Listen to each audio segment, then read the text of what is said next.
Let's talk about something I've been wanting to discuss for a while: education. And looking back on the Newtown tragedy, it's worth wondering if that evil SOB, and I'm not even going to give him the gratitude of using his name, if that kid had the proper exposure to the positive influences and training instead of being sheltered from reality by video games, the outcome might have been different. So let's talk about education. Let's talk about preventing these tragedies before they even start. Most kids go home, play violent video games, and watch violent movies. I don't have a problem with that, but at the same time, they've got to understand that in reality, violence has consequences. It's up to the parents and educators to bridge that gap. The solution is not to hide kids from firearms. It's not to shield them from reality. I know for a fact that I'm teaching my kid how to shoot at an early age, and I'm gonna be there with him every step of the way.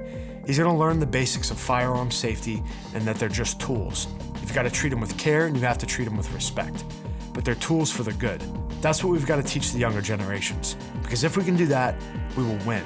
We all wanna create a safer environment for this country.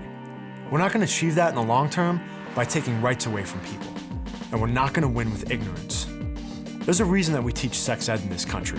When we first started teaching that, people were all up in arms about it, saying we shouldn't be teaching kids about sex. But guess what? Sex happens. It's a reality. So we decided to teach kids how to be safe. Now we teach them about STDs, pregnancies, and how poor choices can have impacts far beyond what you think about when you're just a kid. Why are we afraid of applying that same concept to firearms? What good comes from keeping kids in the dark? So it's okay that the average 5th grader goes home and kills thousands of people on Call of Duty with every weapon on the market, but he doesn't know anything about the consequences of that violence in reality? You think that twisted kid in Newtown didn't go home and play Call of Duty and think that this would be a good idea in reality?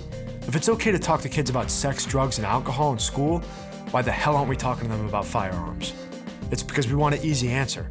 And somewhere in the process of coming up with new gun laws after the Newtown tragedy, no one really said, wait, we're going at this the wrong way. No one asked, why don't we teach kids about gun safety? We deserve leaders who try to fix problems instead of choosing which guns to take away from us. Here's an idea. Instead of getting rid of guns and our rights, let's get rid of those leaders. Education and knowledge makes us stronger. Gun bans, ignorance, and nonsense laws make us weaker. We all want to solve this problem. So let's admit that there isn't an easy answer and get to work fixing it.